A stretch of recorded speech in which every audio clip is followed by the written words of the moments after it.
All right, nice to see at least one step in the right direction there as they continue to recover.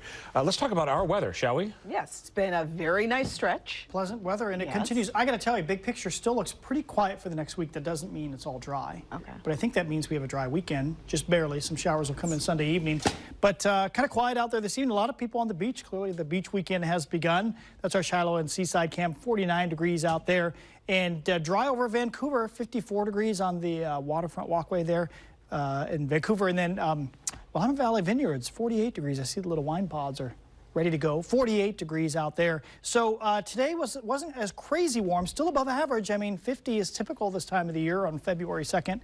We hit 57. Everybody's in the 50s here, and the gorge was comfortable in the 50s. So warmer than average. You know what is interesting now? It's starting to look a bit drier, isn't it? Because we've had 1, 2, 3, 4, 5 days here, the entire work week basically, where it hardly rained. We just had some sprinkles here and there. All right, so the main action is going by to the south. The weather system, a pretty wet storm is getting organized out here. It's aiming for California.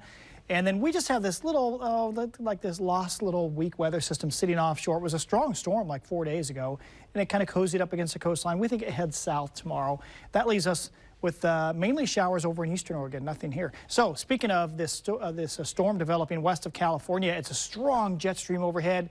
And this is just going to plow right into California coming up into the weekend, especially later tomorrow night and into Sunday. We're going to hear about flooding, rains, and mudslides down there. Meanwhile, we sit up here. There's not much happening. There's no real weather systems headed towards us. Now, we go all the way through Tuesday, and it changes a little bit. Yeah, there's a strong jet still into like the northern part of Mexico and Southern California. But see how the jet stream all next week kind of has a split look? It's not real organized. So when that happens, yeah, we can have a wet day. We just don't get any significant storms. And that's a story for all of next work week, which takes us through the 9th. There are even hints that just beyond that time, as we head towards Valentine's Day, the middle of the month, that a large warm ridge of high pressure may build overhead. And once we hit mid-February, we can get a stretch of days up above 60 degrees because we don't see the inversions as strong. Okay, so tomorrow, cloud cover. I think it'll be a partly cloudy day. Not all sunny, not all cloudy. Outside chance for a sprinkle tomorrow, but I think the showers stay east of the Cascades.